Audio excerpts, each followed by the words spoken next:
Blog Talk Radio. Caution, the tea is hot. Blow it off first, okay? Dishing tea with Big Meach. Hello, hello, hello. It's another glorious day, my tea sippers, and you know what time it is. I hope you have all of your comforts together because it's time to dish the tea. And you're dishing darlings, with Big Meach. Can't wait. Time to dish tea with Big Meach. Time to dish tea with Big Meach. Time to dish tea with Big Meach. Time to dish tea with Big Meach. Darling.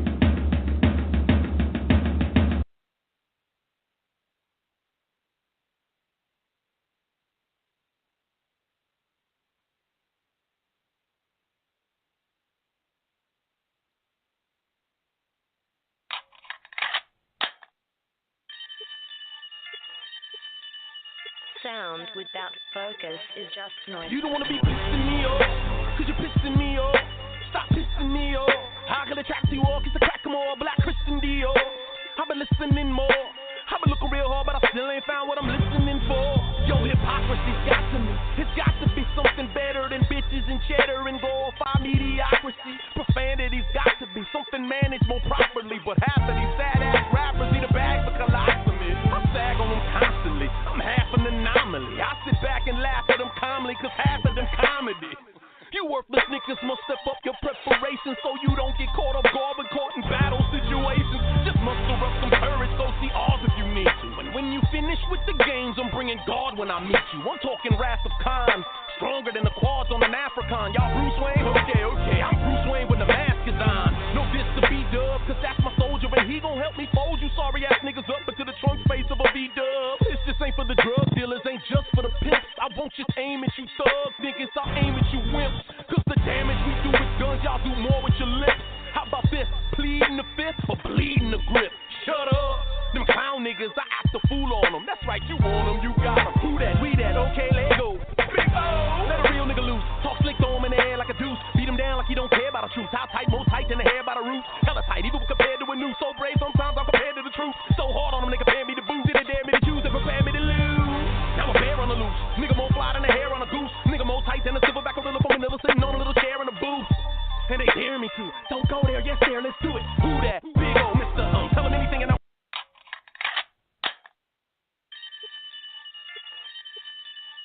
Sound without focus is just noise. You don't wanna be pissing me off, cause you're pissing me off. Stop pissing me off. How can I attract you all? Cause I crack 'em all, Black Christian Dior. I've been listening more.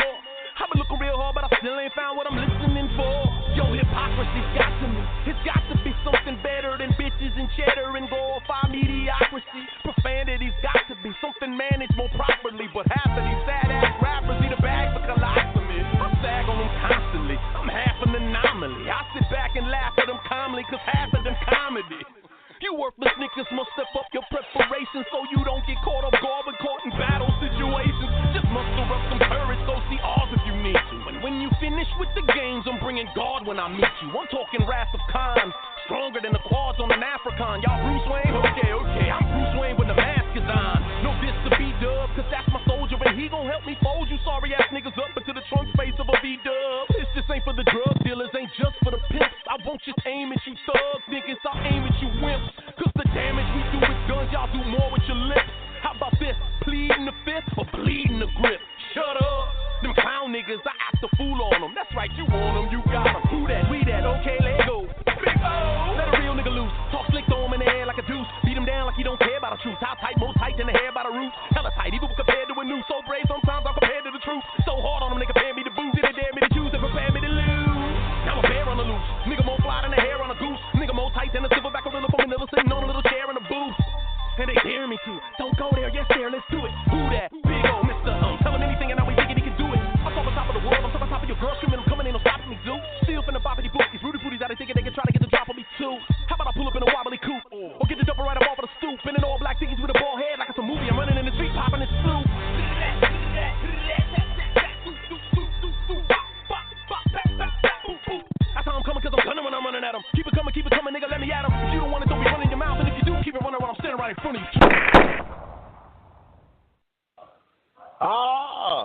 And we are here. Hello, hello, hello, hello, hello, hello, hello, hello, hello.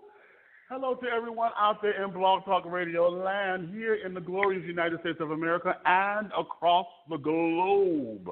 I'm going to talk to all of my people out there in Brazil and in Uruguay, and we got you out there in the Fiji Islands. Child, I gagged when I heard that out. Okay, we got you over there in South Africa. We got you over there in Russia. We got you over there in Afghanistan. For all of you who are within the sound of my voice, it is another glorious day. My tea sippers, honey. I know you know what time it is, so I'm sure you have all of your crumpets together because, darling, it's time to dish tea. And you're dishing tea, darlings, with Big Meach. Okay. Now, listen, let me explain something to y'all. Y'all know I'm very transparent. Let me say thank you to the American Intercontinental University, where I am a student. So y'all know I have class. And trying to set the show up, I'm sitting up here, getting here, running there. Of course, the damn laptop, the fucking signal goes out, right? So now I got to go with the signal. Now I got to start the show. Then I got to call in to get everything hooked up.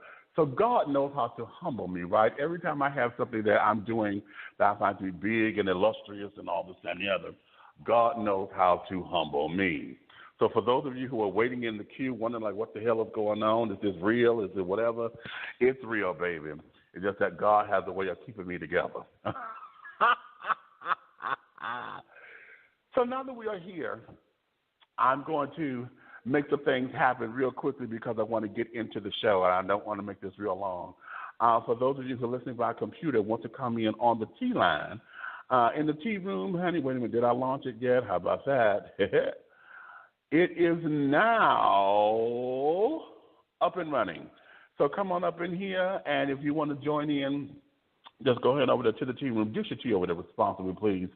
You know, remember, this is the written word. All the time we get involved, and we see things. Folks may say something, and you may think they're trying to come out of a bag, or they may try to neck roll, they may try to finger snap you and all that, and that may not necessarily be the case.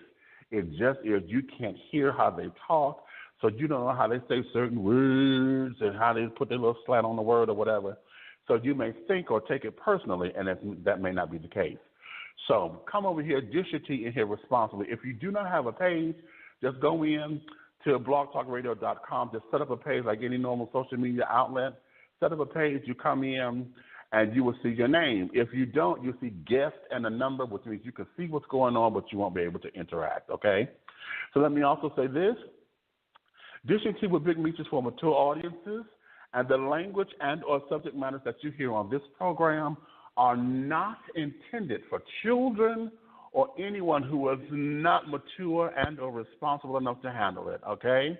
I will repeat. Dishing Tea with Big Meach is for mature audiences, and the language and the subject matters that you hear on this program are not intended for children or anyone who is not mature and or responsible enough to handle the situations at hand. So your listening discretion is advised. Now let me tell y'all very quickly. In about a month from now, in less than a month, March 4th, I will be turning 49 years young. So, honey, I've earned the right to every 3, 4, 5, 27, 52, 193 syllable and or letter word that comes out of my mouth. You understand? So, baby, I don't know what bag I'm coming out of, honey, but just know that I'm coming out of one, okay? And having said all that, now is the time for all of you to put your headphones on if you're at work or wherever, and to turn your volume down to a responsible level. If you have children anywhere around, now is the time for you to put the kids in the other room with the other flat screen. Let them watch Dora, let them watch SpongeBob, let them watch Bert and Ernie, Big Bird and Snuffleupagus, honey. They can watch Kate and Allie, they can watch Laverne and Shirley. Hell, okay. Ozzie and Harriet, honey, I don't give a damn. Okay, put them over there, let them do that, because now is the time for the grown and sexy to become the seasoned and sophisticated. How about that? because I will not entertain any comments, anything from any of you bitches, honey. If y'all see me anywhere I am, be it the Walgreens, the Walmart, honey, the Pick and Save, the Piggly Wiggly, the Dollar Tree, Dollar General, Saks Avenue. Okay, well, I'm at Hartsfield Jackson. If I'm on Martyr, honey, I am not going to entertain any kind of nonsense that you got demerits, you got rolled up, you got this, you got that because of something that I said. No, honey, we're not having it. Please govern yourself accordingly, okay? So be that as it may. Having said all that, I don't have any special announcements that's coming up down the pipeline. Oh, wait a minute. There's something in Detroit, Brown Girls. I hope my sister calls in on the line so we can get that again, but I need that information tangible. It's an event coming up where they're empowering young girls, young sisters, honey, to accept the skin that they're in, know that they're beautiful, know that they are loved and they are adorned just for being themselves. And I'm paraphrasing, but I want to get the information out there. So hopefully my sister is on the line and she'll be able to get me that information. All right? So what I'm going to do here, let me take a short little. No, I'm not going to do that. I'm going to do that later. Let me get this done and over because I want to make sure my guest has time to say what he needs to say and carry it on. Because it is so gracious that I'm kind of nervous because I've been waiting on this to happen. We've been trying to get this done for a little piece of a minute, and with that, is somebody trying to call me? Ain't that nothing? And with that, we finally got it to happen, okay? So I want to make sure we get his time up in here. And y'all know it's a great day, and I'm wishing all of you grand rising. My T-Sip for today is going to be one of those shows that would be a personal achievement for me, as my guest today is one who's been able to make a name for himself and build his own celebrity without relying on the family name to do it for him. His work ethic has been genuine and promising as he has shown us his comedic edge, his snarl and brawn, his bad boy, and the romantic. Now, you may know him from Wild and Crazy Kids, Ghost Dad, Hanging with Mr. Cooper, Baby Boy, Miami Medical, Family Time, and my personal favorite, my all-time personal favorite, Playmakers. He is also the younger brother to April and Cuba Jr. and Thomas. And though he is the baby boy, he is now a senior. Mr. Omar Gooding Sr. will be dishing his tea about his career, what it means to be a dad now, and how he deals with the ins and outs of this business we call show. Negative press, pushy fans, and getting the gig. Plus, in the persona of Big O, Omar is releasing his new album, The Excuse, and we would get the tea about his rap roots and how it feels to be back in the recording studio. So this is going to be a piping hot pot of tea for your nerves, my darling. So get all your good Judies, your gal pals, and your fly guys. And let's make this a tea party that the world will envy because this is going to be what? Gooding. And without any further ado, this is the one and the only Mr. Omar Gooding Sr. Hey now. What's up, Big O? What's happening? Now that's the introduction. What it does, cuz I'm in the chest. What's happening? How you feeling? You know what? I'm sitting up here. I got a big old Chester Cat smile right now. I don't know what to do with myself, baby. And first off, let me just say thank you for coming in and for gracing me with your presence and carrying on. And damn, you know, we're doing this thing right here. We're doing this. Oh yeah, I feel it. I appreciate that. I like that intro too. That's an oldie but goodie for me there. That pissing me off, y'all bangs, and then you started it over too. I did I take you back to that one? Oh, honey. Yeah. Okay. Now listen, the dog will do a little research, honey, because I was like, no, I don't want to just, give them all the new stuff. Just said, let me go back because I remember I was watching some old footage of you, and you were saying, well, honey, what folks don't know, I've been rapping since I was 10 years old. And I said, yes, wow, indeed. okay, well, let me go see what I can find now and this, that, and the other. I want to pull that out just to, pull your hair just a little bit and be like, let me take you back here. No, that was nice. I got a show in a couple of days. I may just add that to that. Start off with that. How about that? You changed it. You changed it. I love it. I love it, and I love your spirit too, because I've always seen you to be the bubbly Gooding. Okay, if there's ever such a thing, because I'm like, okay. In all of my years of admiring you guys' career, I had you to always stand out. Now, I'm gonna say this up front because I want to get this out the way, because I don't want to disrespect you, because as I said, you are a father now. You're engaged, and things you have and she's sickening, honey. The thing is sickening. I love her for loving you. Okay, but I'm a part of the LGBT community, honey, and one of the things that you may not know is that the big boy community love you because you're thick and meaty and juicy and this, that, and the other. So, okay, so I have to get this out the way because a lot of folks don't believe that that I would say it. I said, now, if y'all know me, y'all know I'm going to say it. Okay. So part of us, who have adored you over the years from all of your sides, most of us prefer you thicker because we know you lost weight. And I have some folks say, tell him to put that weight back on when he was in Baby Boy, and they naming stuff and carrying on. But I just want to say you have always been a part of us, so we have always gravitated to you. Cuba has always been because he's the older brother and carrying on and probably the forefront outside of your dad. Right. He was the one, and then he's the junior on top of it. So we associated that name.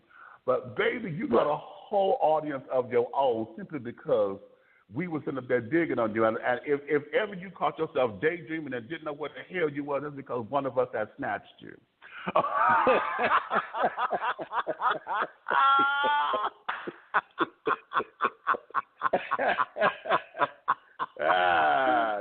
that's funny. That's good. Well, now I know. Got it. Okay, now you know. So let's get into this, because one of the things that I want to start off with is understanding. Like I said in the intro, you've been able to set your own celebrity, to where you have your own legacy independent of your father, your brother, and even your sister, because she has her own name, and your brother has his own name, being a musician. So how is that for you? Because this is now the family business, just like Michael and Janet and LaToya and all them children. We got the Winans and BB and CC and all them. Mm-hmm. They've had to build their own independent and still hold up to the name.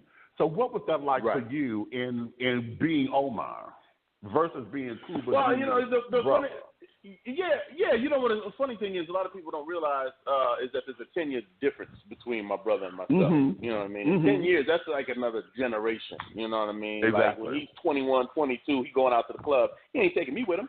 You know what I'm saying? I'm 10 years old. Exactly. I'm 9, 10 years old. He had his own thing going. And for me, the entertainment, it fell in my lap. It's in my blood. It's in my genes. It's just it goes. It wasn't like I'm following him or, it's just a situation that I grew up. Right. You feel me? I mean, I went up one day to pick up a script for my brother from his agent. She saw me smile and said, "Hey, boy, why don't you try going out on some auditions, seeing if you can book something?" I said, "Bet." So, I begged Mom. She was like, all right, cool. We could use the money at the time anyway. It was in between my father's stardom and my brother's stardom. Mm-hmm. You know what I mean? So it was definitely a need for the cash flow, so to speak. So I went out and I did it for fun, but I started booking gigs, and then before long I had a regular part on the show, and my mom was able to quit her job. And like I said, this is before my brother actually blew, and then my journey just began. But a lot of people say, damn, I didn't really know that the two of you were brothers. Was this done purposely? Were you trying to say, no, I'm not going to mention him, I'm just going to do me? I was just doing me. He was doing him. We weren't, like I said, in the same age group. So it's one of them things where, he had his friends, I had mine. That's just what it was. But there was no loss of love. It was just two different things going on. I had plenty on my plate, and he had plenty on his. You know what I'm saying? So it just took off from there. And then when I would go into like audition rooms and stuff back when I used to audition all the time, it was a plus when they would say, so is there any relation between you and the other Gooding that we know of? Yeah, you mean Cuba? Yeah, that's my brother. Oh, okay, that would break the ice. Now they laugh, oh, yeah, that's you. It would be more comfortable. I'd be relaxed, and I'd go into the room with more confidence, but I'd still feel I had to do my thing. You know, it wasn't like, oh, shit, you won an Oscar, let's see what you got. You know, it wasn't like that. It wasn't a negative. People would say, oh, when he got an Oscar, was it more pressure on you? Now you got to get an Oscar? That's not how Oscars work, man. They're not just handing them out to black folks. You know what I'm saying? So when he got one, we got one. We all rejoiced. We were happy about it, and life goes on. You know what I mean? If I get one later down the line, that's cool, but it ain't no pressure. You know what I mean? I got till, God take me off this earth. You know what I mean? Because we don't quit the same job that you quit. You know what I'm saying? So it was never any pressure. It was always love. He's always been supportive, and then so forth and so on. I mean, we fight bigger like anybody else does. I mean, we've had our ups and downs. But through all of it, it's always been love. So my journey, as you can see, it's still going, and it's just packed with a lot. I mean, I started with television. I get a call from John Singleton who says, hey, man, I can help you cross over in the movies. He does that. And from an era that I grew up in with television, it was harder to get roles in movies coming from the black sitcom because they didn't take it serious to cross over. So then when they saw me in Baby Boy, now the phone's ringing off the charts for other type of, roles, more serious roles and so forth and so on, and I was able to do that. Exactly. Now let's go there because Baby Boy has been just but it is still the moniker as far as a lot of us still quote it. A lot of us, we still love your scene when you take the belt off and whoop this boy's ass. Okay. That just is like the quintessential scene of that movie. But there's a few of them now. And like I said, I'm LGBT, honey, so we love Ving Rhames doing the bunny hop with oh my God. Right. Okay. So we there's a number of things up in there that resonated. But your particular struggle in that particular movie, honey, and just the type of the role that was, it just singled out. Right. And then understanding that through it all, that the underlying message was everybody needs to be loved, because that was like the overall message that folks won't probably say it this way because it sounds like it's corny or whatever, but throughout all of the drama that was going on in that movie, and particularly your character, when you sat down there, you were so hard because, you're looking to be loved, and then your baby mama drama, whatever. And basically what you said was, well, hell, if it ain't this, then y'all are my family. Shit, fuck it. This is y'all family. Exactly. We ain't doing shit. Hell, we could bitch more and complain, but hell, we family. Fuck it. I love that. And all of that. So coming from that, and then we know you to be the comedian because, you've done sitcoms and you were able to do that. Did you find that it was challenging for you to go from the comedic end to a more serious role, or did you feel like, no, I am an amalgamation of all of this. This is me. So yeah, this is no problem. I just want y'all to know I can do it. Yeah, the challenge was reeling it in. What shocked me was when John Singleton called me and said, I got this script and I want you to take a read. I want you to hit the gym. I see you in about 3 months, Lamert Park over off Crenshaw. And I'm like, bet, I know the area well. I did grow up out here. He may have seen a headline or two maybe 10 years prior to where I got caught with guns in the car and all this other craziness. But no one knows what I go through. They just see what the television allows them to see, that part of my life. This is a time before social media where you can get caught in and out, walking everywhere, and people see how you get out and whatnot, so forth and so on. You know what I'm saying? The TMZ and all that. This is before all of that. So he didn't really know that side of me. He said he saw me in a movie I did called Freedom Song, where I was sitting at the lunch counters about the first sit-ins in Mississippi, and I had about 4 lines in that movie. But he said one line was strong enough to make him think that I can pull this character off. And I said, well, damn, I didn't know that you knew that I had it in me, but I can't wait to show you how Tommy Brown get down, as I like to say. So when I pulled up, I pulled up, after, doing some push-ups and tank top on and throwing some chairs around and shit. He said, well, damn, I already looked the part. Let's make this happen. It took a while, too. Like, fun fact, about 3-4 weeks passed. Usually you do audition, within at least a week or two. But a damn near month passed And then I got the call and said I got the role. So I was like, oh shit, all right, cool. So we start rehearsing. Now John's a big stickler for rehearsal. We doing improvs and all that. I'm almost there, but I'm again I got the look, but I'm just rage. I'm just letting all out. I got incidents that happened with me in the streets with my partners that some little niggas came up, tried to jump us. We was outnumbered. One of my niggas got knocked out. We went looking for niggas. They got locked up. Like, it was crazy. Right, but I had to move on. It's not a thing where I can just go retaliate. I wasn't, you know what I mean? I still had shit to lose. You know what I'm saying? But I would get in the situation. So when this script came across, it was a release for me. But what I found, what I was doing was I was screaming and I was just all rage. And John pulled me to the side, and then another cat from the Six Oak Crips, Big Cat, pulled me to the side and said, look, man, you look the part, but real niggas don't do all that yelling and screaming and shit. You got to learn to internalize that. Bring it in, reel it in a bit. And that's when I really locked into the character. Because I had to, like I said, I'm fired up. Like, there's certain scenes, you can even look in the outtake. There's scenes that didn't make it where I would let it slip. I was going a little too much. We're doing a scene in the backyard, and I'm yelling at him and doing push-ups and all this crazy shit. And it was like, that's almost Sweet Pea. But the real Sweet Pea is it's an inner struggle. You can show all that rage with just a look and an expression. You ain't got to yell. Loudest one in the room, sweetest one in the room. Calm all that shit down.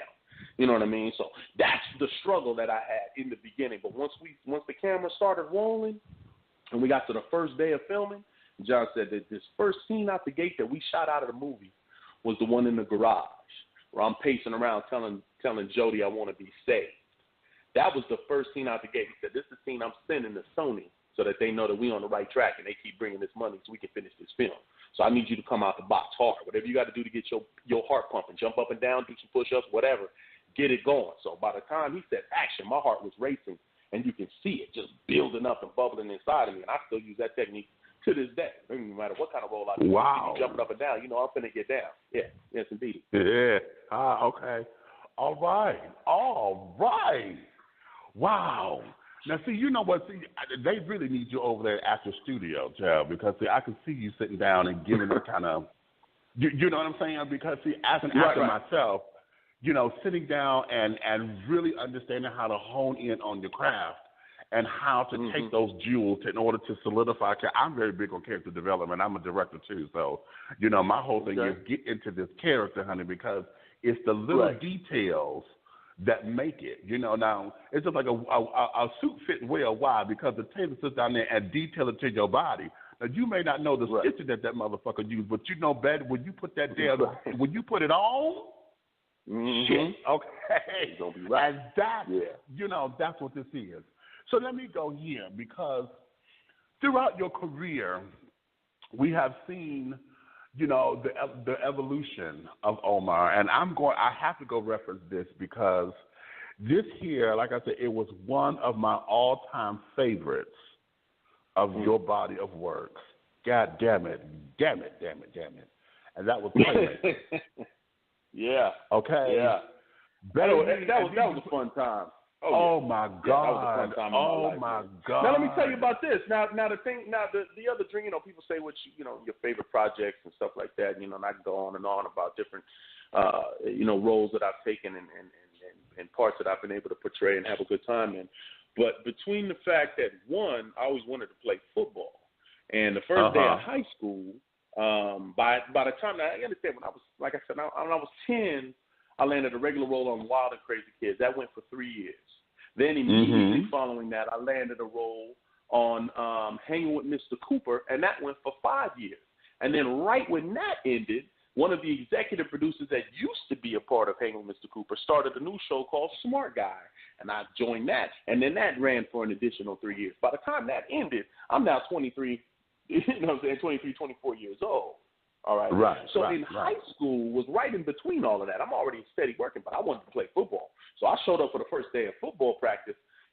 Coach goes through everything. He says, all right, now this main thing, this is about the dedication. Now, I know this is the first day of school, and y'all ain't expecting this, but practice starts today. Have your asses here and ready. Whoopie whoop. We're going to be on the field. Blah, blah, blah. Everybody, all right, dismissed. I walked over to coach. I said, all right, check this out, coach. I want to play. You see me. I'm big boy. I'm ready to do this. But I got an audition today and I got a film next week. He said, Gooding, get out my face. If you ain't ready for this, then if you ain't dedicated, then this ain't for you. So I was never allowed to play football. So when I got the chance to audition for this, boy, talk about was I ready. I was coming off of already filming Baby Boy, you know what I'm saying? I ended up putting out a couple of TV shows that hadn't really hit yet. Baby Boy ain't really popped yet. Because even when Baby Boy came out back then, in 2000, it didn't really pop. It didn't do numbers in the box office. It didn't Not really the box turn office. into the cult classic that now. it is. Yeah. Because, once it hit, BET and playing everything, VH1, thank God for them. Now people really notice it. So anyway, so back then, so I went into to do this TV show for ESPN, and they didn't tell us. They kind of hinted at it. They told us things like, don't mention NFL. For one, we filmed it out in Toronto. So we used CFL players in Toronto. If you ain't never been to Toronto, you are cheating yourself. That is one of the funnest towns ever to just enjoy yourself in. I mean, it's from the way it looks to the people out there, the melting pot. You got all shapes and sizes. I mean, it is a blast. So I filmed out there for about 6 months. Loved it. Not to mention I was playing a star running back, so I got to imagine all those dreams. I was in the best shape of my life. I literally blew out both my hamstrings twice running that 40 because, when we film, it's different than in real life. The athletes was watching us going, damn, they really working y'all. Because we don't run the 40 this goddamn much. And they were like, all right, take it from the top. Okay. I was like, damn, you need the whole thing again? Yes, we need the whole thing again. The whole thing, back to one. Ain't that a bitch, right? You know what I'm saying?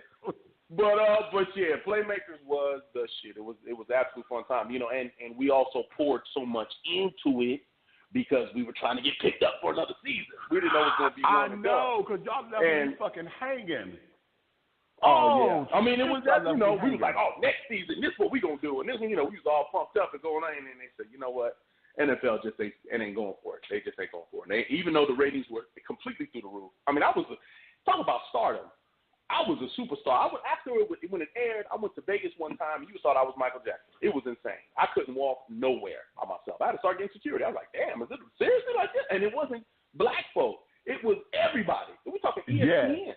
White folks, Asians, every shit was fine. I'm like, y'all must think I'm my brother or something because I done lost some weight. No, this is Omar. We know you DH. Nigga, DH. Can you sign this? DH, that's right. Lord have mercy. So, that was a dream come true just to get all that out, out there. And then, like I said, filming in Toronto was just a blessing. So, DH was just, I would see what I'm waiting on. I need to see you. I need to see Terrence Howard, and it's one other person I'm going to think of in a minute. Because, see, y'all have the same energy to me, and y'all are so fucking delicious when y'all play sinister characters. Okay?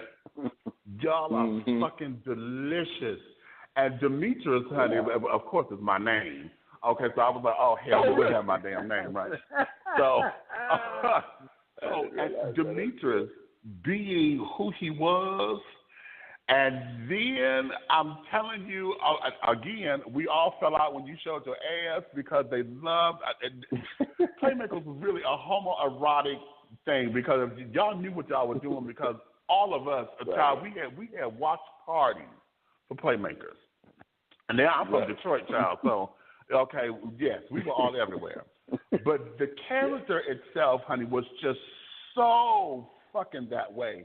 And he was, he was like the Erica Kane of the bitch you just love to hate. And he was a motherfucker. He was, and then the whole idea of injecting somebody else's piss up in him so he could pass the piss test so he could still do his drugs. I'm telling you, that there. I have always said, damn it, if I ever meet this man, my God, that was just, for me, that should have been what I felt should have taken you into the stratosphere because I said, okay, this is going to sit up here, this is going to set him up, this is going to set him up, because it's going to set him up real good. But we know what Hollywood does and carrying on and the ins and outs of it. Yeah. So coming down from all of that, how did you adjust when they didn't pick it up for the second season that next season? Because, damn it, we were sitting up there ready. I'm sitting up here waiting on these piss results to come back or whatever. I'm sitting up here how he gonna get, I'm telling you, I'm sitting up there, I am waiting because I said, did they actually do this? And then Demetrius' thought process, when he stood up there going through, he said, this motherfucker looking at me knowing he want to toss my salad, but fuck that shit. I was like, oh, my God. You know, I said, if this motherfucker don't get out of my head, it was just everything. Having that pinnacle, and then he had to transition down and was like, damn, we didn't get picked up. How do you deal with the ins and outs of that? Well, in the business, you just stay working, man. That's why I got such a large body of work, because there's always something going on. And like I said, when we did Baby Boy, when it was over, after we finished filming it in like 99, but, all right, I still got, a year before it comes out, let alone figure out the start or how that's going to, so I got to get back to my bread and butter. My bread and butter's always been television. So I booked another show. And the thing is, when you book these shows, when you go through pilot season, you get a pilot, you book it, they sell the pilot. Now you produce the first season, right? What they do is they hold your ass for at least a year, and you're under contract for a year. You can't do nothing else. So what actually happened was I booked a show that went another. It's funny. I had all this longevity. I was like, man, you're most successful. How the hell do you keep booking these shows and they keep running for 3 to 5 years? Yeah, that's how it started, right? And then now I'm blessed again to be on a show that runs for 7 seasons, but we'll get into that. But then in between all that, I've done a lot of shows. I did one called Zoe, and when it went 1 season, and then it went 1 and done for whatever reason. I did a show called. I booked this show called. I can't remember the name. I don't even remember the name. It was actually I do remember the name, but I don't want to say it because I was kind of bitter about it. I wasn't too bitter because I still got paid. Now the main thing was I was always getting paid, but it's like, okay, where are you? We're waiting for the next thing. What are you doing? I said, I got this project coming out. Y'all gonna love it. They wound up not wanting to go forward with it, but they held me for a year. They paid me that fee, and then they paid me for the entire year of filming as if I had filmed the show. I said, well, damn, I can't be mad at the check. So, but the problem was, once again, was that I was held out. So I was getting calls from, like, Denzel wanted to see me for the Antoine Fisher story. Eminem's doing a movie called 8 Mile. We need a rapper in here, but guess what? I'm under contract. I'm locked down. I can't even go audition. I can't even go in front of them. I was sick about it. Sick. So these roles that I'm having to pass up on are because I'm locked down in the TV contract. So then when the Playmakers came about, once the season was over, boom, life goes on. I got to book something else. Now, we don't know if, we had to wait to see it wasn't picked up. All right, boom. I found out right before pilot season. Pilot season came in again. I went back into the audition grind and auditioned for a Showtime series for the TV adaptation of the movie Barbershop. And I booked the lead in that playing Ice Cube's role. And then I go on Showtime, and it was the same thing. And they were like, okay, here we go. Back at it. Damn, Omar keeps booking. All right, we got another series for Showtime. They ain't got to worry about ratings. All you got to do is be what they call a water cooler talk. They just got to have buzz about it. Because if you think about it, Showtime, HBO, it's not about ratings. It's just about if you subscribe to Showtime, then you're good. So all the shows on there is good. They don't give a damn who watch what, as long as you subscribe to it. But you know what I mean? It's not like, the ratings are up, the ratings are down type of thing. And that's how it was explained to me. And some inner politics happened there. This shit happens. And that got bumped off the 1 season as well. So it's like, damn. You know what I mean? But I'm always like, all right, there's going to be another pilot season, and then I'll book something else.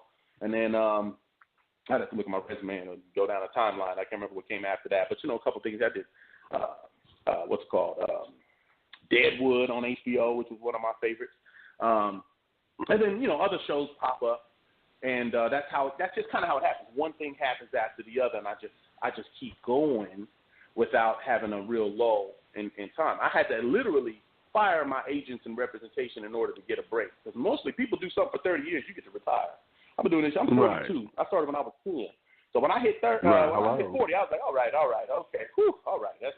I'm tired of the whole grind of it all. Plus, I'm already getting so many offers. What do I need an agent for? What do I need a manager for? All I need is them to be. I need my lawyer to look over the contract and a social media page for people to contact me. And God is good.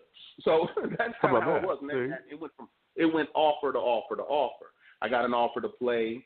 I got an offer to be a part of Tatiana Ali's series that was called Love That Girl. That was directed and executive produced by Bentley Kyle Evans, who did Jamie Foxx and Martin, right? So I do an episode on it, and he sees me and says, man, I got a script for a new show I'm doing called Family Time. You got to read it. Come read for me. We'll check it out. Boom. I went and met with him on a Friday, read a couple scenes with him. By Monday, we were up and filming. We shot the whole damn thing, and we shot a first season in 4 days. I said, what the hell kind of shit is this? I've never done anything with Tyler Perry. Man, I never worked with Tyler Perry, so I never understood this fast-paced filming that I'm now accustomed to. Now I get it. Now, you thought I was bad before. I can memorize a fucking book in an hour. Like, it's amazing because that's how we film. We shoot 30, 40, sometimes almost 50 pages, no bullshit, a day on this set. You know what I mean? So we crank it out. The beauty of it is we get our whole season done in a month, and it leaves 11 months open for me to do whatever the hell else I want while cashing in on the payday of doing the whole series. You feel me? So it's a good time. You know what I mean?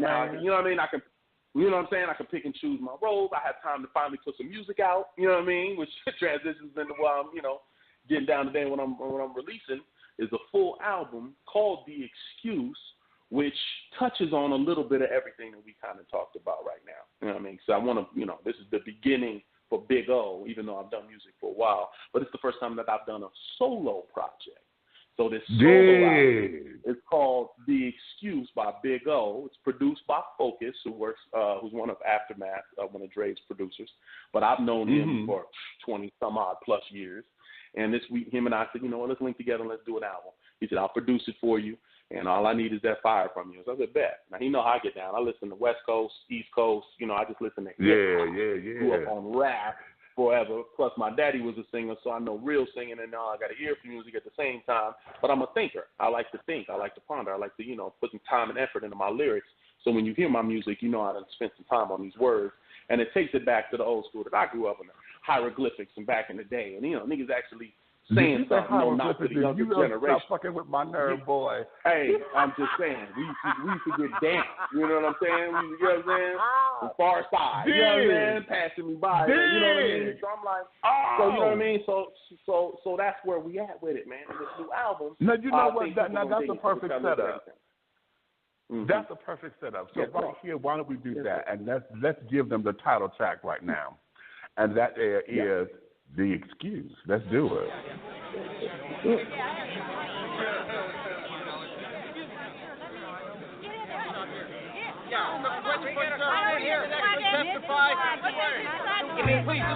Mr. Big O, how you start off wild and crazy, big bro? A smart guy takes a phone call, lands a big role. Go from comedies to a drama, still make them giggle. Make modo, but still don't make big dough like your big bro. That's true. And what's your lifestyle like? You ain't icy. Who your wifey? Heard your mic sound nice, and that's cool. We hear what your rhymes say, but once you make that paper, is you gonna go Kanye? Cause I go local if you offer that cocoa when we get played again. I dare you to say we gon' make America great again. Mr. Gooding, Ray McCoy, LA Gazelle. Can we talk about baby boy for a spell? Tell the truth now. Was you and dude beefing? Heard that you and old girl had a thing but kept a cool secret. Now, no offense, tell the truth. All of them been doing their thing. What's your excuse? The excuse. I knew I was gonna hit the stars. Y'all told me I barely hit the roof. Here's the proof, the excuse. Y'all ain't seen me setting different bars, so I started drowning in 100 proof. There's the truth, the excuse. I ain't out here living no lies. Keep my circle certain sizes. Leery of my demise, the excuse. No matter what you think it is, I got my mom's and pops to thank for this. Okay, one question at a time, please. Thank you all for coming, glad you're here. Now allow me to respond. Go ahead, man. My wild and crazy days started at a crazy age. I was busy making paper while others was making grades. Be a kid as long as you can be a kid is what my mama always said. But when it's time to get that bread, you got to man up. Say no more. Childhood pause, get your dough. Can't be wild and crazy forever though. Watch my change grow as I change roles. Now I can afford a Range Rover. They like, you got range, bro, but do you bang though? Nah, I just learned to tap into my inner anger. Let that rage go. As for that question about my bro, trying to pit us against one another, that's a no-no. If we both listen to all of that rigmarole though, that's the type of shit that make Pacino shoot Manolo. Next question. The excuse. I knew I was gonna hit the stars. Y'all told me I barely hit the roof. Here's the proof, the excuse. Y'all ain't seen me setting different bars, so I started drowning in 100 proof. There's the truth, the excuse. I ain't out here living no lies. Keep my circle certain sizes. Leery of my demise, the excuse. No matter what you think it is, I got my moms and pops to thank for this.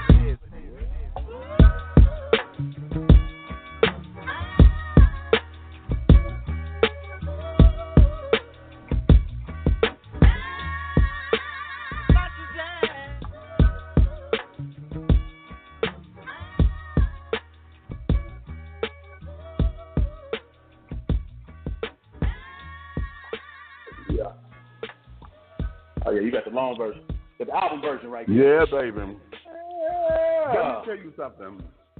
See, I'm gonna tell you something about your flow because see, what I love about it is this. See, I'm not a hip hop head, and see, I'm a '70s baby, and so I'm from the element of when it first come out. You know, I am Rapper's Delight, hip hop, hippity, and all them children, Raheem, you know, KRS-One, you know, all those kids. When hip hop had changed, the face of it changed, and we got, you know, gangster rap, and then when gangster rap came in and changed the game, then we went from gangster to hood and this, that, and the other, and trap and all that kind of stuff. That's when it lost me because it lost me, and basically because that wasn't my life, okay? Then it became the whole idea of the music started to define masculinity. So if you wasn't listening to Biggie and Tupac and Ice Cube and NWA and all them children, you were considered soft if you were still listening to Biz Markie and LL Cool J and Will Smith. And you know, that was that whole battle between the music at the time. And now what is happening with hip hop is y'all are saying something. Your flow, honey, I could sit down here. This particular title track, when I first heard it, I was like, this is brown liquor shit. You know, I could sit down here with a you know, brown liquor. You know what I'm saying?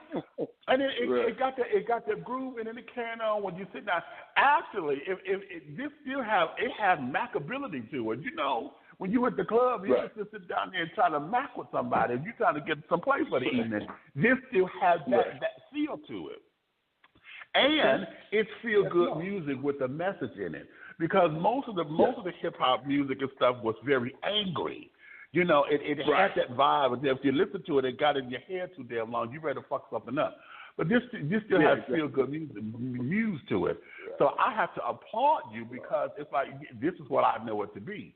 So talk about your creative process with all of this and why you feel the need to want to come out with and celebrate your musical side. Yeah. Well, there's a couple of reasons. Well, you know, again, me and Focus, when we sat down and put the game plan together, we said we're gonna put down a couple of albums, man. This first album, you know, I know you got a lot to get off your chest, but I want you to go somewhere else. I want you to get introspective with it, and I want you to tell your story. You know, I want you to talk about these questions that you get asked on daily. You know, people ask about your brother, they ask about baby boy, and you know, ask about you and the girl, were y'all dating, you know, this type of thing. You know, you get all these questions a lot. You can touch on it would be great to go introspective and give people a little inside look.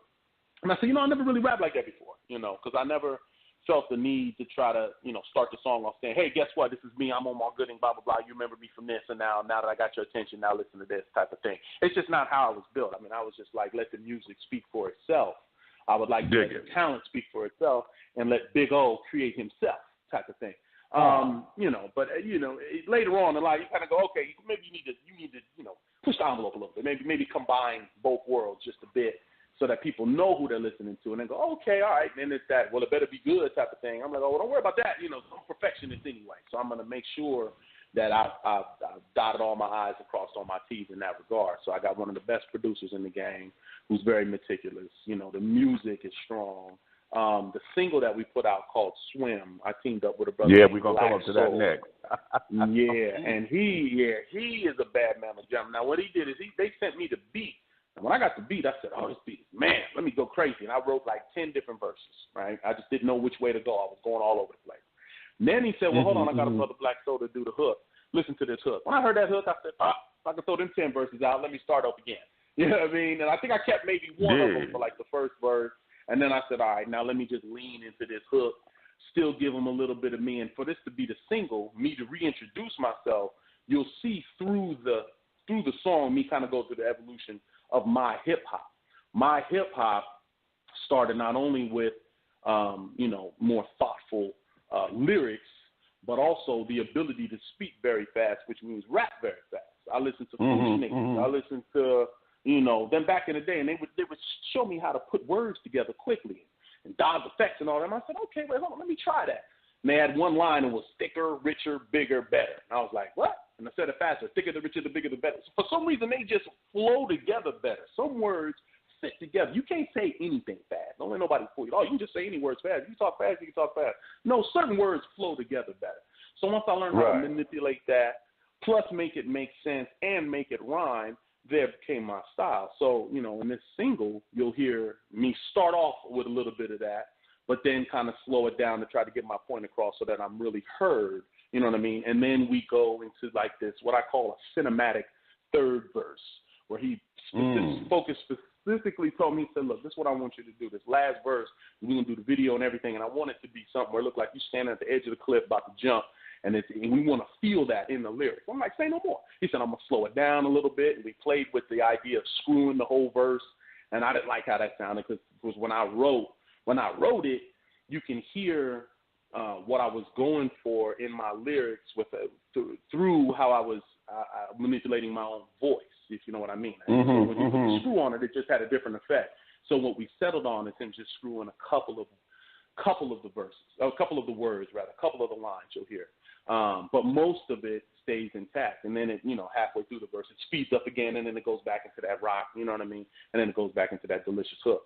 So Swim, and it was funny is when I was talking to Focus, we knew what it was. So I don't know what conversation he had with Black Soul. I don't know if Black Soul had this hook in his back pocket, and he didn't know if he was just ready to, how that came about. But I'm like, man, it was like you was reading my mind, brother, because the funny how they never know your name. Well, I'll let the hook play, but it's one of those things that a lot of people can relate to. So a lot of the feedback I'm getting was like, man, it sounded like you was talking directly to me, and I try to write. I like. You know what I mean? I like the idea of going introspective. So like this song, The Excuse, the title track is very specific. I'm obviously talking about myself, my career, my life. But with this, I want songs that people want to sing along to, and different moods. Depends on where you're about to go to the club, put this song on. You're about to go get into some shit, you want to put this song on. Maybe you're about to go see your lady, you want to put this song on. You about to see your dude, put this song on. Whatever it is, there should be a song for you for that moment. That's just, that's going to set it up. Exactly. Right. It's going to set it up. So that's kind of with Swim, I tried to make sure I was generalized. I didn't want to get too specific. You know what I mean? And, there's another song on there. My girl's funny because she's kind of petty in that. Like, you ain't made no song about me. Like, I was like, look, there's a song on there that's kind of about you. You know what I mean? Like, you'll get it. Right. The parts that are flattering, take that with you. The parts you like, who you talking about? That one about you. That one about you. That's just a generalization. Somebody else might be able to relate to that part of the song, okay? But the good stuff, that's for you. Anything you like, who is that? That ain't you. So it's fun, man, creating your own music and, you know what I mean, and putting it out myself and not doing, I got no big label behind me. I'm just me, Moto Entertainment. It's a record label that I founded back at WCM. Right, we put out a compilation album. Yeah, so I partnered up and did a joint venture about 10 years back with WCM, West Coast Mafia Records, and I put out a compilation album called Trade and War Stories with me and Sibo. And Sibo is straight up gangster rap, period. Period. So my big old persona for this album was half of it was a gangster rap vibe. But when you hear my lyrics, you can say, all right, this brother's saying something else. So you know what I mean? So you see, was like, damn, brother, I didn't know you had that in you. I'm like, well, I just, getting down how I get down. So, like I said, so this was the first time I could put a solo album out. So this is Big O really just giving you a taste of everything. And this is just the first album. So there's many more to come, brother. Hot damn. Our title today's show, In This Life, You Either Sink or Swim, an intimate discussion with Omar Gooding. Okay, and so with that, I want to take that. Let's go right into the single that is released. This is called Swim.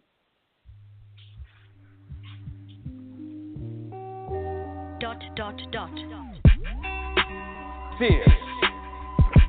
There are only two kinds of fears that we're born with. All other fears, we learn. Like the fear of failure, the fear of success, not feeling worthy. Because see, when you don't feel worthy of your goal, you will begin to unconsciously engage in self-destructive behavior. Little bit of O, little bit of folk, little bit of smoke. Check. Haters hoping big O ain't even a little bit of dope. Check. Funky like I only use a little bit of soap. I'm literally focused. You ain't getting on with just a little bit of rope. How about I? Take another toe, kill a nigga's toe, thinking that my boat won't float. Shoot a nigga, kill a nigga, choke a nigga, nope, that's popo. About time that I go pro. Lights, got it all on the GoPro. From so, that's so dope. Go bro. Nah. Funny how they never know your name till they see you shining on a poster with some fame. Lame shit they never can recall. Try to treat you average like you don't deserve it all. These days they'll let you drown just to see if you can swim, to see if you like them. Big O, get dough, get mo, hit folk, kinfolk. Let's go, don't stop, get more, then stop, hell no, get high, be high, stay high, then go, they not red though, they like damn hoes, get laid, get paid, Baywatch, Venmo, wait, bro, need guap, pesos, race goes, pace slows, fake blows, fuck around and take your foot off the gas, nigga, watch your pace slow up, look, Big O the type that like to hold the pistols. OG, I wake up old school. I'm talking Folgers, crystals. Fist the cuffs without my fist and cuffs. Y'all promise? Metaphors? Wish I never met the horse. Call Thomas? All I'm saying is this. Sink or swim? Shit. I'm about to dive up in this bitch, cause it's funny how they never know your name till they see you shining on a poster with some fame. Lame shit they never can recall. Try to treat you average like you don't deserve it all. These days they'll let you drown just to see if you can swim, to see if you like them. Life can get heavy, weigh you down. At the same time, the ones that hold you down can hold you up. You ever get the chance to blow, you know you're gonna erupt. Times you wanna go ballistic, cause you know shit's so corrupt. So you hold it back, try to keep your shoulders up and write about it, cause the shit that brings you down can blow you up. Life rips you apart and sews you up. What don't kill you will make you stronger, will probably still grow you up. So just promise you won't give up. Now promise to soldier up and make problems for those that make you a promise but don't show up. I promise to blow shit up, metaphorically, no terrorist. I'm insane when categorically, no therapist. When I'm locked in, I'm like, oh shit, it's the garrison. It's, oh, that's not true, that's embarrassing. Harder by comparison than half of you. I guess I'm just being polite. So after you. Funny how they never know your name till they see you shining on a poster with some fame. Lame shit they never can recall. Try to treat you average like you don't deserve it all. These days they'll let you drown just to see if you can swim, to see if you like them.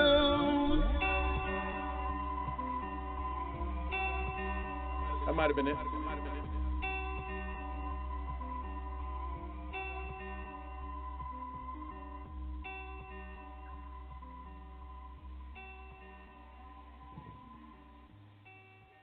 Yeah, baby.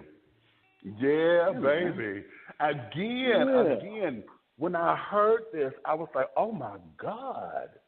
You know, I felt like I was in you know, one of those little cat smoke houses where they do a live poetry and shit. You know, everybody in fucking sunglasses and tams and shit. You know, I was like, God damn. You know, that.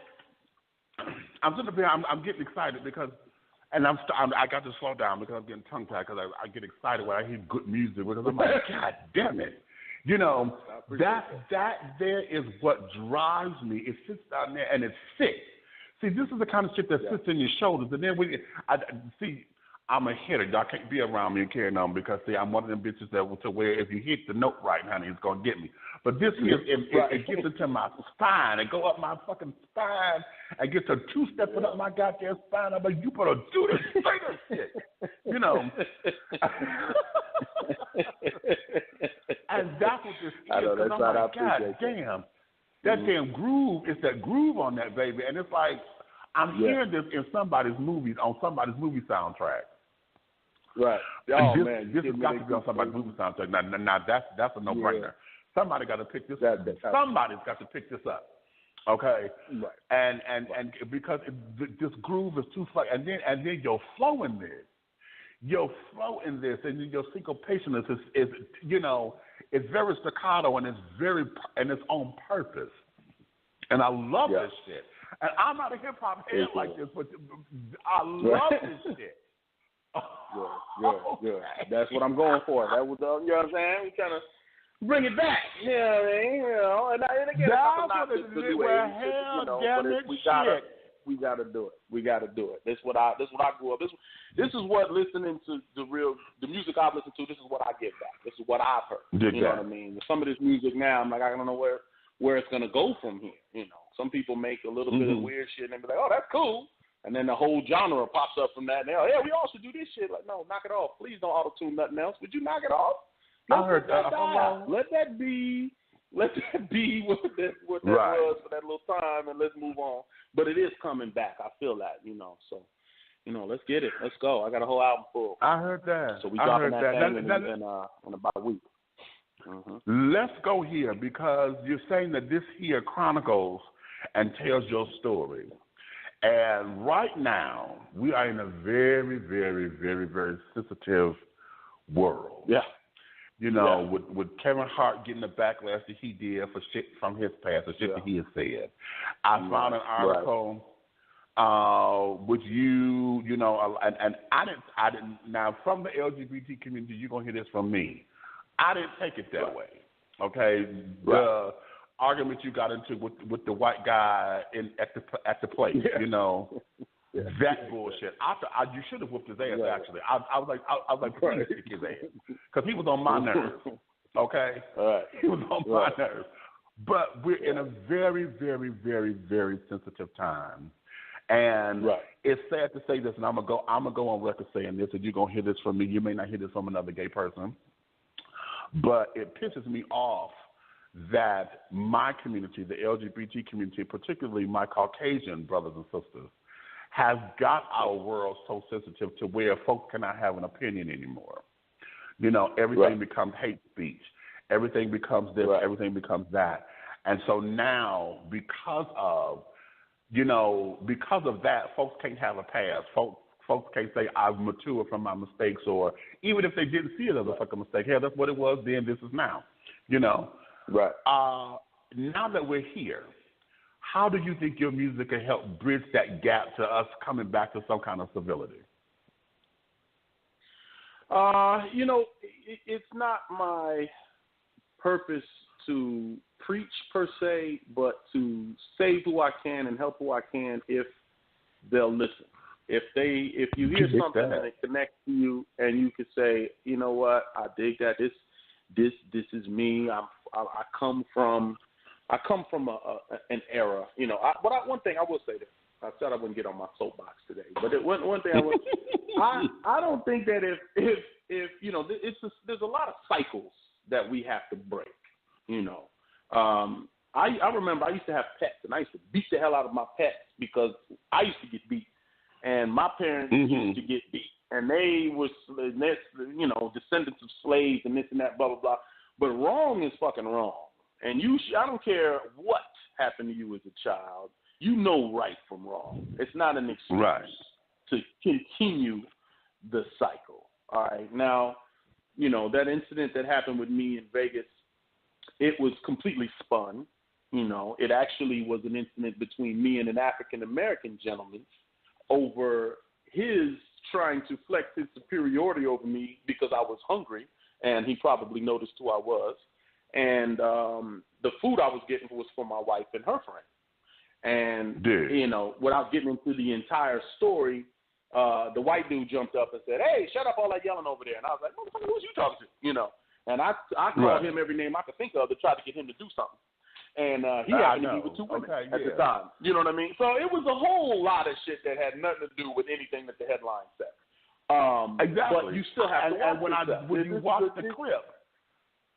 Yeah, you know. When you watch the clip, it says that. I was like, this ain't what the hell this is. Oh, please. No, that's some whole other shit. So, but anyway, so with my music, you know, I have a lot to say on a lot of topics, but I don't, you know, again, I don't like to I'm just stand up there and give it to you. I say, here, let me put this beat on. Let's set the mood. let's say these lyrics, and I just let God flow through me. I mean, a lot of times, I'll be honest, I'll write some stuff and look down and be like, where the hell did that come from? That was, where did that, some of these songs, most of these songs just write themselves, you know. One deep one that I will talk about, I have a song on the album called Better Me, and it's about, when I wrote it, it's about my son. And I look at my seed and I hope that he's a better me, right? So I write the entire song, and I've got, you know, lines and things that I say about, you know, watch out for this, and when you get older, you'll understand that, and this and that and the third. And when I get through the entire song, I realize that the majority of the things that I've written in this song are things that my father used to tell me. So it wound up being a double dedicated song at the end of the day. It's a song for your son. I said, yeah, it's a song for my son, but it's kind of a song for my dad too, because it's stuff that he used to tell me that I'm passing down to my son, which is just interesting. Because sometimes, you know, that's just, you're just used as an instrument. So however God wants to use me. You know, things all happen for a reason. Shows get canceled for a reason. Other shows get picked up for a reason. Doors get closed. Other ones open up.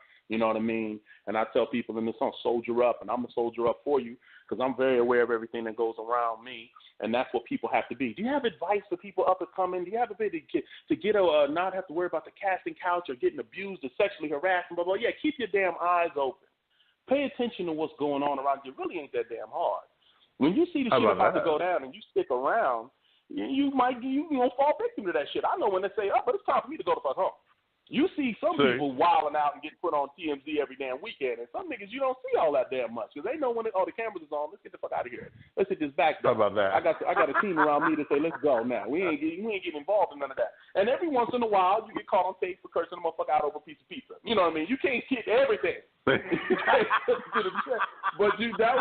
that was out of 40 years in the business. You know, for 30 some odd years in the business, for one slip through the cracks. Okay, all right. You know, now I remember. Right. You know what I mean? It was 4 a.m. in a hotel in Vegas that I've been through 70 million times, and this one time they caught an incident. I was like, okay, all right, you remember now. You ain't that young nigga that just put your head down and just act a fool and then get out of there before the cameras roll. No, everybody's got a camera now, and everybody got one now. Right. You know what I mean? And you just got to keep your head on. Mm-hmm. Here it is, because you just went there about your son, and that was going to be my next lead-in question. I got a few callers that want to come in on this. Being a father, because I know when your son was born, Omar the second, and I'm saying that because my brother, I'm the firstborn of the four of us, and I know April is the firstborn of y'all, and I know that. I did my research, baby. As a matter of fact, I need to talk to Miss Shirley. I need to find out how in the hell they did that, child, to wear both. I need to find out 1 year apart, same bad day. That's bad. How the hell y'all do that? Okay. Yeah. You sit up about to say you gotta talk. Exactly. Very first birthday. Hey, happy birthday. You got a brother and half a cake. Yeah. He never had a birthday cake. Just half. Every the pink ones is for you, the blue ones is for him. Hello? And we ain't twins. Now get that. But we look alike. Okay. Right. That's cute. And right after Christmas too, so it was always right. Well, okay, right. Merry Christmas, Happy New Year. You know, the whole shebang. Happy birthday in one. Yes. How about okay? So now that you are a father, because I lost my brother. In fact, I'm going home on the 21st of this month, which is the anniversary of his passing. It's 6 years now. Oh wow! Yeah. Now, and I said that to want to give homage to your father because helping you guys come through your grieving process of losing the patriarch of the family. Now that you are the senior, like I said, honey, you've been the baby boy forever, but now you're the senior. You senior. Right. Okay. Right. No, what's funny is go ahead. What was that for you? Because when you first posted them pictures up on the IG and things that this is my son, baby, I just saw heaven come through your face, that you already got this illustrious smile, baby, and just everything was just heightened to perfection. And whatever God is representing in however God interprets God, when you talk about your son and that first picture of you with your son was God, that was just the personification of what God is. So if you could you put that in words?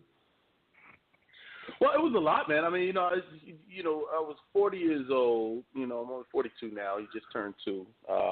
So I don't think it was the age thing for a second. For me, it's always been like, hey, man, I love condoms. I'll have a baby when I'm ready, type of thing. And finally, wife said, let's do the thing. Take TikTok, let's get it. Let's do this. And you don't know fear until you're expecting a child and you sitting there waiting every little thing. I mean, she had a slight complication where we had to be in the hospital for a whole month prior to him being born, and he still came early. So he came out at 7 months, or actually 8 months. He came a month early, and it was all we monitoring heart rates and beat and this and that. Every little thing. Nurse, what's going on? What's this beat? Right. We just turned it down. Like every little thing, So there was the huge relief in the room, and then there's still the monitoring and everything that you got to go through and that. But it was just when I saw him. Yeah, it was undescribable, the joy that I felt, because it's weird. I go through life, there's ups and downs. You got to learn to just roll with the punches. So you just never know. You know what I mean? Until you know. Mm-hmm. And then when something actually happened, he's actually there. Then you can exhale like, oh yes, Lord, thank you, Jesus. You know what I mean? And then right. Then it's just pride, And I know I overdid it. I went crazy. People are like, oh, it don't matter. Post as many pictures as you want. I'm like, well, you asked for it. So it's like every time I'm on social media, it's me and my boy, And then then the bittersweet was, and then Pops passes, and then the thing you don't want to hear is the circle of life. That's the last thing you want to hear. I'm glad people stop saying that shit, like, and knock it off, But my father, what he did is, I don't know if he necessarily knew that his time was coming, but for the last few years, we grew a lot closer and closer, a lot more close in the sense of talking things out. Like he was really one of those do as I say, not as I do kind of guys for most of my life. I say something, no, this is how it is, and you're just young, you don't get it yet. But I was always kind of, they would say, oh, you're ahead, wise beyond your years and ahead of your time. You got an old soul. I would always hear that. I was like, nah, I'm just smarter than you, motherfucker. Like that's just how I would process that shit. But I would learn. Once I was able to sit down and have real conversations with him, and he would answer back and go, and listen and hear me, I was like, damn, like I never thought, after he got over like 65, and he passed at 73. After 65, I was like, this man he ain't going to learn nothing new. He don't get what's going on with my generation, and he don't care. He's stubborn and stuck in his ways, but last few years, I mean, he would just start saying, yeah, no, I get that. Oh, man, my favorite song of yours is one you called that said, shut the fuck up, something. I'm looking at him like, nigga, you listen to that song? And we were able to share and talk about stuff. I mean, I learned things about his past that it took, my entire life to finally figure out. And then he learned some things that he didn't know. I was able to teach him some stuff about, him and my mom, even though they were married in the last few years, they was at odds their whole life, off and on. Papa was a Rolling Stone. He was always out on the road doing his thing and blah, blah, blah.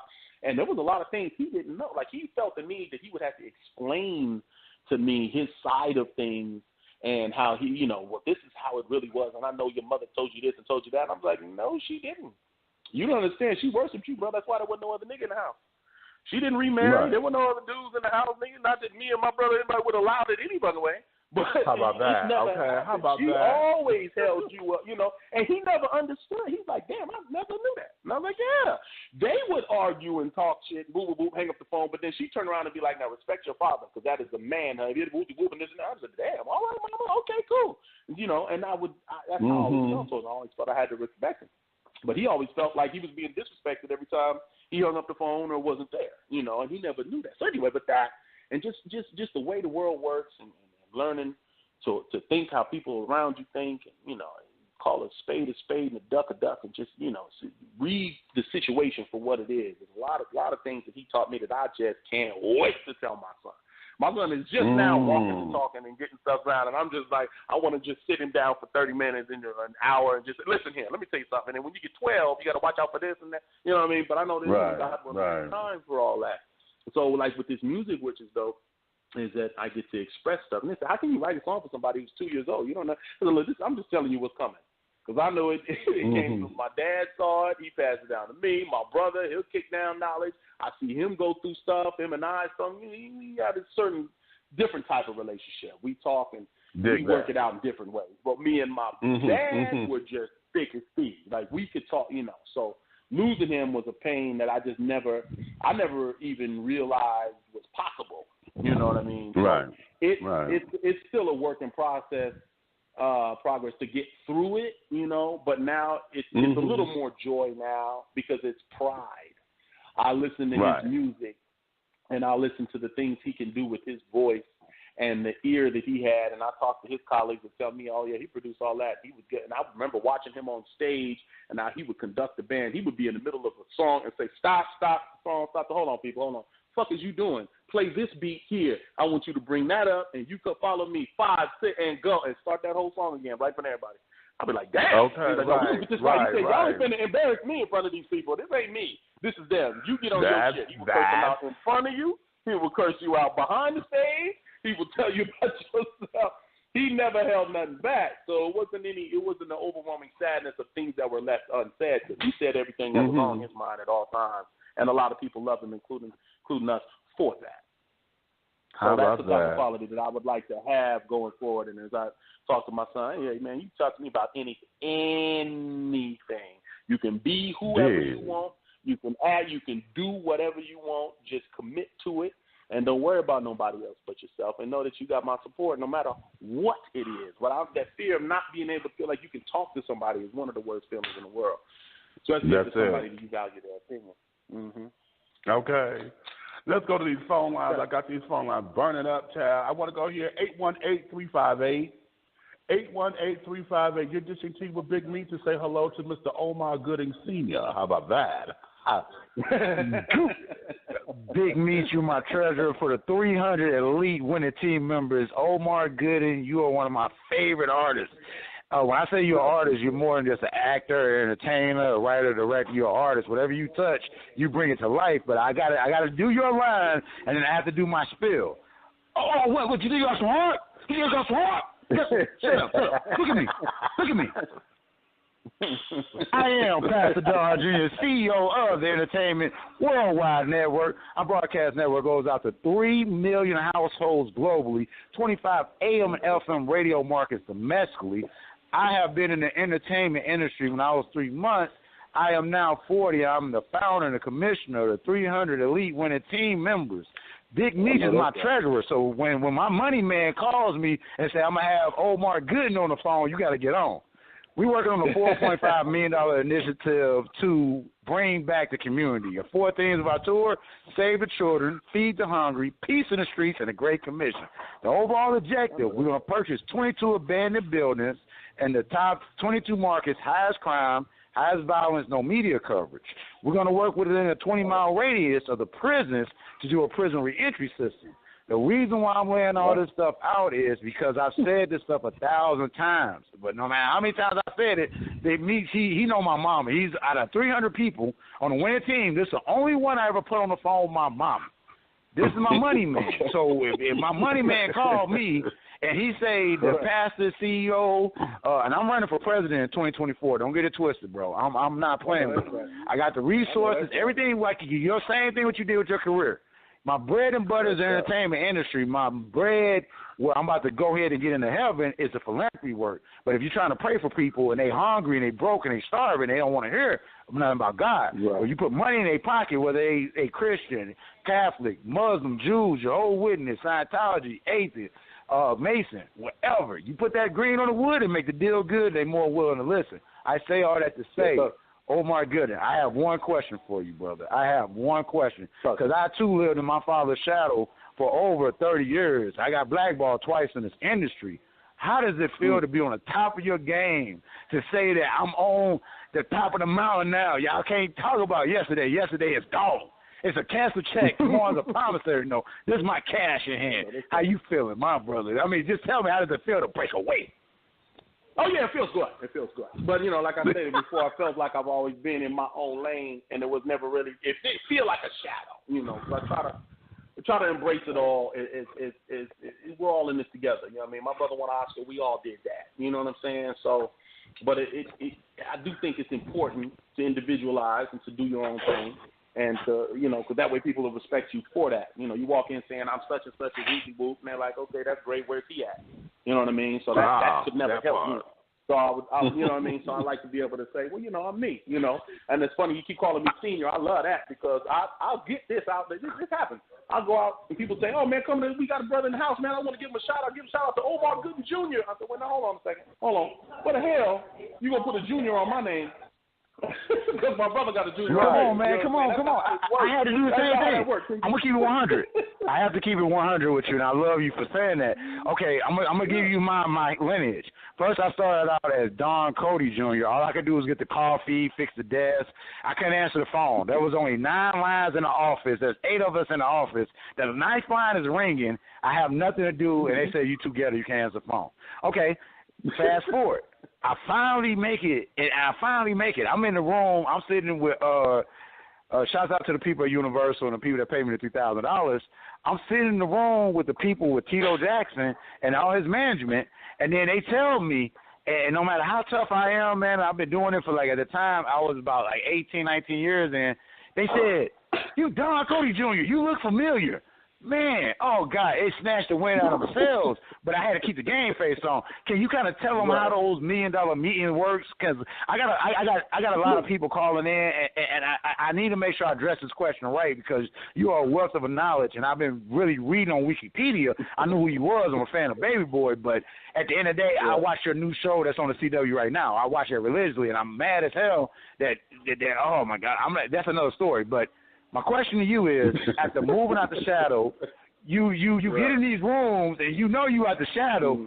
How do you keep your face tight? I mean, this is my personal question. Y'all 300 winning team members, I'm going starstruck right now. They never seen it happen. I helped Barack Obama and all these.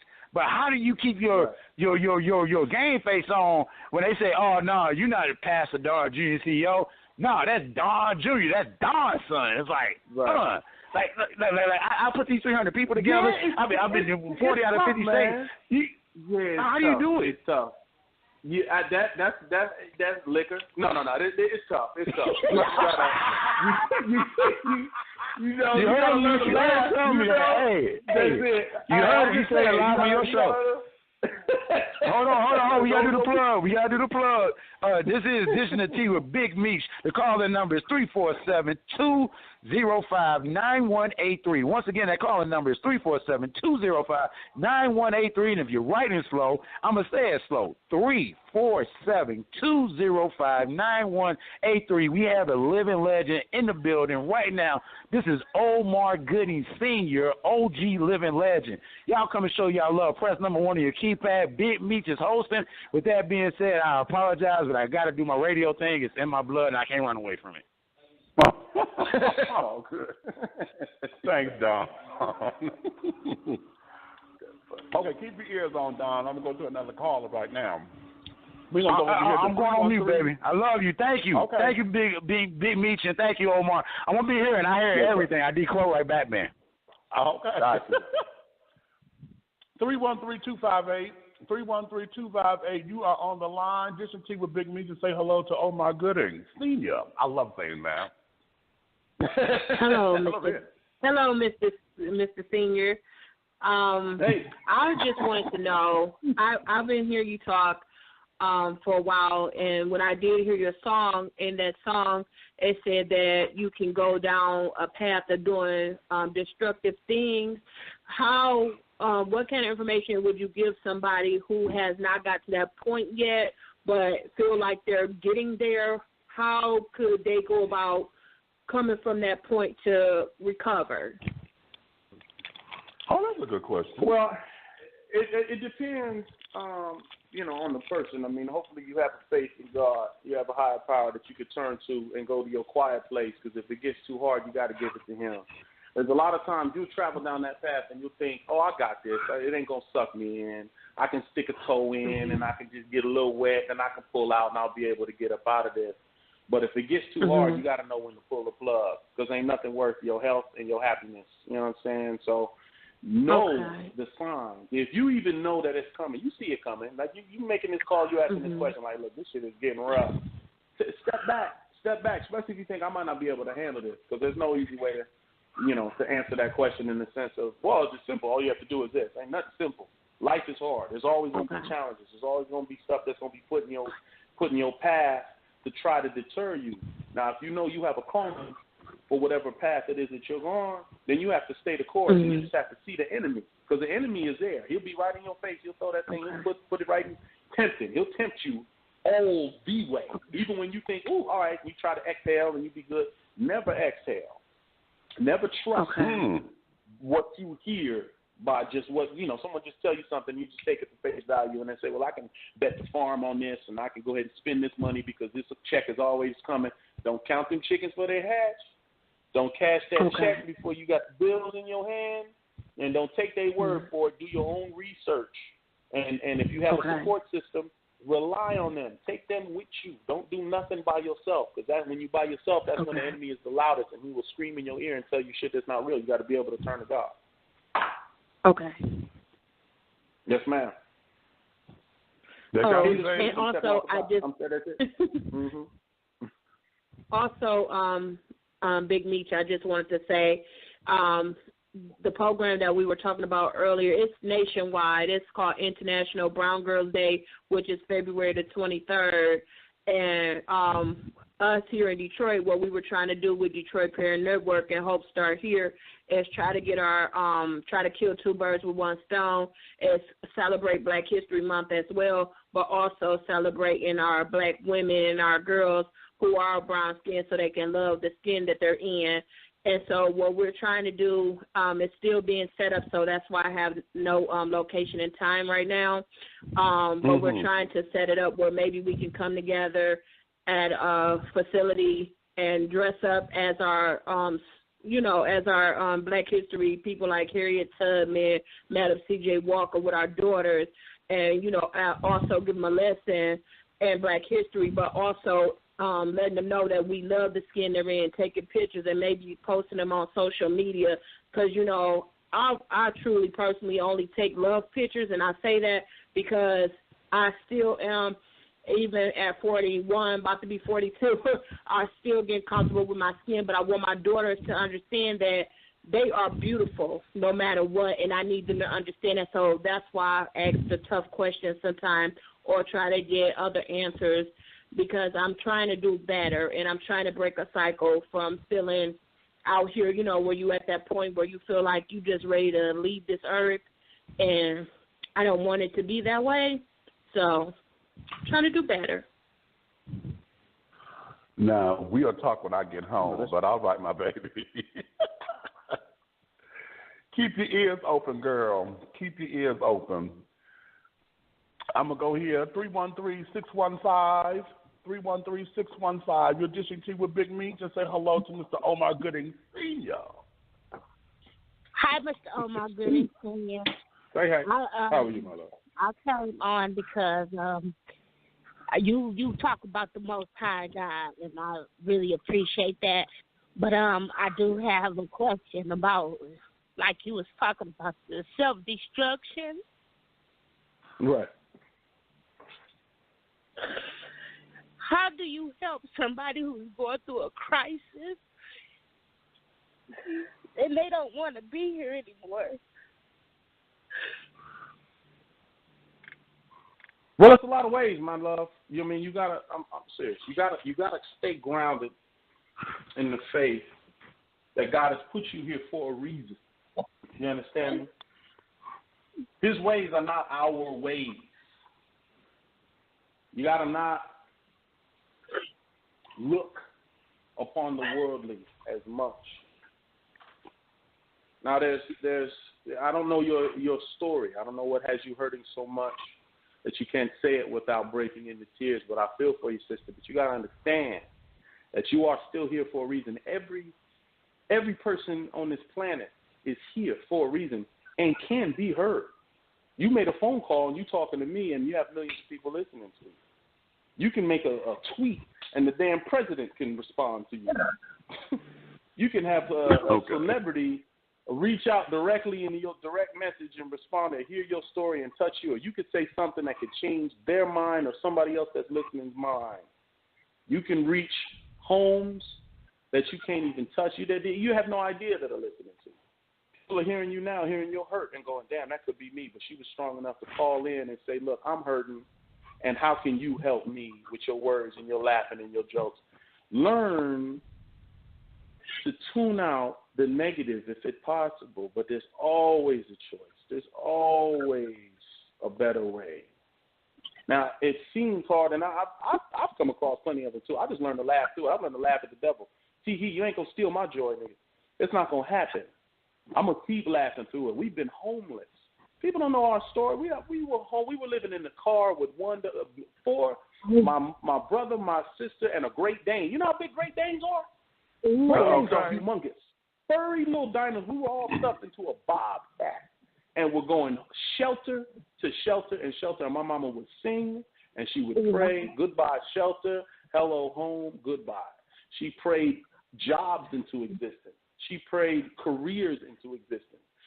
We prayed, we done lost family members to AIDS. We done lost family members to alcoholism, depression, disease, and we prayed through it and stuck together as a family and come through the other end, and we're still not done because we have to keep reaching people and talking to beautiful people like yourself who have to know that not only are you here for a reason, but God is there and He's listening. All you have to do is fall on your knees and ask Him to show you the way. Give it to Him. Don't keep all the burdens on yourself. They get hard. If you don't have anyone else, I don't have anybody else to call, so I'm calling this hotline. Well, that's cool. Call God. Call on Him and listen and wait. If you still yourself and be quiet, you'll hear His word. He'll talk to you. You know, I'm saying this for me, too, because I shake. I said, man, it took me 40 years. I'm finally putting out a solo album. What's taking so long? Maybe I ain't supposed to be doing that. You know, I done talked to my producer. We supposed to have this album done. It's supposed to come out next week. We still trying to get this thing done. Real spit, right? While I'm telling you, but it's always gonna be a struggle. Our old man is always gonna be on you, trying to knock you down, but he ain't gonna win. My God is greater than all of this. He is not gonna win. You stay strong, sweetie. Stay strong. Thank you.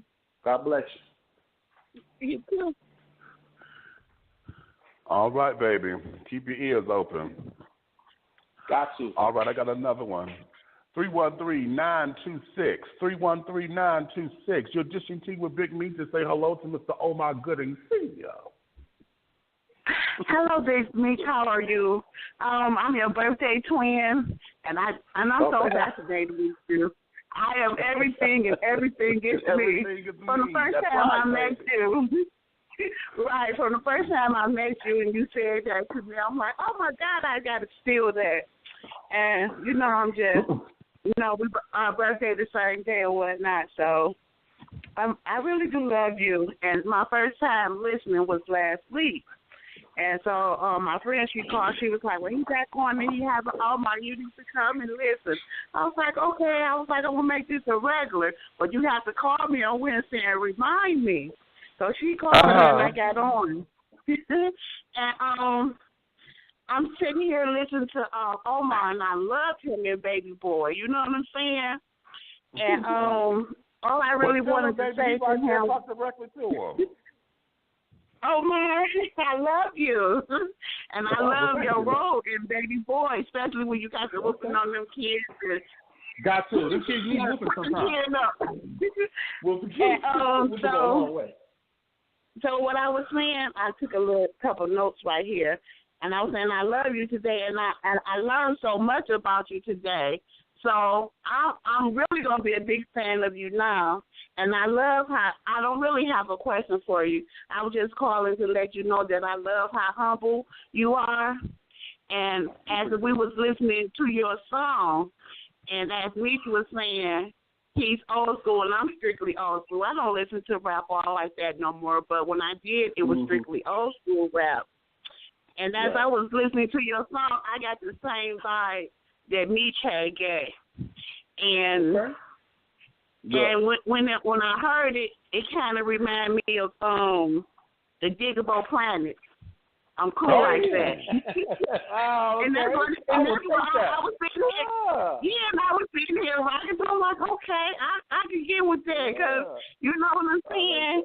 And I just want you to continue, you know, to be successful or whatnot. Right. And you know, I'm gonna pray for you and your family. And thank you, my love. And you know, I for sure will be picking up your CD. Yes, ma'am. And I don't even listen to it, but I will for sure be picking that one up. Okay, I appreciate that. Well, that's what's up. Okay, God bless you. God bless you. Thank you, birthday twin, honey. March 4th. That's right, Pisces in the building, sugar. Okay. Right, because it's everything, and everything is us. I love that. Come on, girl. Yeah. Hey, Lord have mercy. You gotta love it, baby. You gotta love it. We're gonna go on 904-428. 904-428. You're dishing tea with Big Meach to say hello to Omar Gooding Sr. How you doing? This is Big A from Jacksonville, Florida. I want to give a shout out. Say that again. I said, come on through now. Do your thing. Oh, yes, sir. Yes, sir. Yeah. I want to give a shout out to Don Jr., CEO, the winning team. He's the man with the plan, and he put me with this connection with Big Meach. I've been hearing a lot about you. It's a pleasure to get an opportunity to speak with you, and on this platform with Big O, I listened to his song, on YouTube, and it is outstanding. I played it loud, and it is very, very good quality. I'm impressed. It's a pleasure to meet you and be on this platform with you also, sir. Thank you so much. Yeah, I gotta excuse me. I'm going in and out. Now I gotta multitask because we ran a little long. But yeah, we have. I'll be with you, and I appreciate you though. I appreciate it. I got one more call. Keep banging that thing. Go get that album is dropping February 19th, man. Pick up the rest of it because we got some gems on there. Man. Yes, sir. Yes, sir. We're gonna dig it. Appreciate you. All right. All right. Thank you so much. We got one more call, and then I got to let him get to his business, y'all. So we got 408-249. I'm sorry, it's 480-249. Come on, you're my last caller. Say hello to Omar Gooding Sr. because you're dishing tea with Big Meach. What's up? Greetings. This is King Trick. I'm out of Arizona, presently in Palm Springs, California. I just really wanted to shout out, of course, Don Jr., CEO. And I'm actually, I had the pleasure of working with Omar, Big Oski, and we're actually presently working on a film together right now called Bay Laws. Now, I wasn't sure if y'all got hip to that or not. But Not yet. Not yet. But on everything, I can vouch for being in his presence and recognizing a very special character. He's probably one of the realest cats I've run into, and I've been in the industry a good 30 years. I'm the West Coast protege of Curtis Blow, and I do a Tupac tribute presently, so I get around a little bit.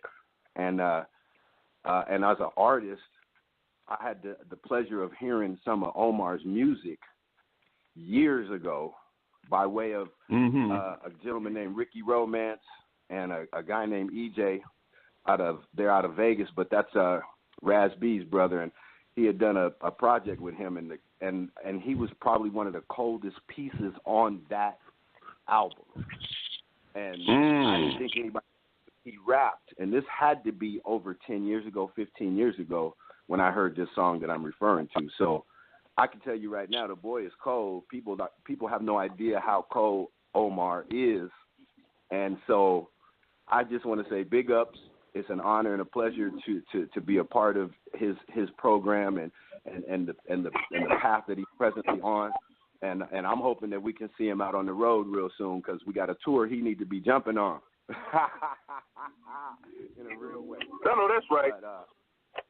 But that's what's up, man. So, And big ups to you, sir. Your radio show is doing the thing. So thank keep you. doing what you do. That. I come from the first station in the world playing rap music 24 hours a day, 1580 K Day out of Los Angeles. So I truly can appreciate what you're doing. All right, I appreciate you for that. And we thank you so much for your time and for dishing your tea right here. Big O Ski, as he called you now. I love it. I love it. All right now. All right. Well, you know what? Big O, we're going to give you the final words because, you know, we sit up here and let you have your thing, but this platform is all about you. Yeah, I got you. Oh, you can hear me? Okay, good. Yeah, you in. Mm-hmm. Can you hear me? Oh, okay, good. Yeah, I got disconnected when my man was calling. I was like, damn. I was trying to shout back in at him, man. Ricky Roll back in there. Man. We was doing our thing, man. But yeah, we're doing this music for a minute, man. So this project, man, February 19th is the culmination of a life's work of music, man. I think hip hop is going to really enjoy it. The resurgence. And I shouldn't really say that. I mean, you know, like I say, no knock to the guys that have been grinding on this hip hop thing. I'm sorry, my car's talking to me now. Like I'm moving. I told her I'm moving and grooving now. I got things to do. But y'all follow me on the gram, man. Follow me on Instagram. That's the one that I'm mostly tapped into. At Omar Gooding on Instagram. Hit me in the DM. I got a lot of callers, a lot of people that want to talk to me about stuff. Y'all hit me, man. I'm tapped in. You know, I get a lot of downtime. You know, believe it or not, with all the damn work I do, I still get some time to myself. And you know, I'm a night owl, so I'll get up and I'll go through all the messages. I go through all the comments too. So watch your mouth. I'll gonna respond to. That's how I do. I'm in there. I'll be fast and be like, excuse me, yeah, I'm right here. Yeah, I manage my own account. My brother don't. You got people that work for him, do his thing. I do my own thing. And so I'm there. When you see Omar Gooding, you know that's me, Big O. And y'all support this album, support the single. The single Swim is out right now. iTunes, Spotify. You can find it there. Just put in Swim, Big O, and bump that. And I got the whole album coming out in about a week, which is February 15th, barring any setback. But we should be good to go. But I appreciate you for your time and let me get it out and talk to some of my peoples, man. I love it. Y'all stay connected with me, and I'm going to stay doing the thing for y'all. And I thank you and carrying on, baby. This has been so real for me. And I promise you, you get your ass down here to Atlanta. Yeah, it's me and you. You hear me? Me and you. Okay, Junior. I love the A. Okay. We gonna turn up. Oh yeah, I love the A. I got the same pop to get to. Okay. And also, we didn't even. There's so many. I got some other things we didn't get to touch on. You know, we got so much to talk about. But I'll come back on once the album drops, and then we're gonna talk about the play I'm doing with Snoop, Redemption of a Dog. Yeah, the Snoop Redemption of a Dog. We got another tour starting back up. Yeah, so we're gonna do that. We're gonna talk about that, the album, and then talk a little bit more about Family Time because we got picked up for another season. So we're gonna roll into season 7. But y'all can get caught up on bouncetv.com, where you can go to the Brown Sugar app and see the video, see the first 6 seasons right now, starring myself and lovely Miss Angel Conwell, who's also my co-star, that be doing the damn thing with me. So y'all follow her on the gram, follow me on the gram. We're going to keep y'all posted on everything we got popping. And we're going to have you back here when this album drops, because we're going to do a listening party right here. Yes, Lord. Yes, okay. Lord. So go handle your business, and I'll catch you on the back end. That's what's up. All right, now. Bang that. Bang it. Oh, yes. Ladies and gentlemen, right there, we just had Omar Gooding Sr. I got to put that senior on there because he's so happy about having his son and carrying on. He got a beautiful little boy, honey. Beautiful little boy. All right. So with that being said, what I'm going to do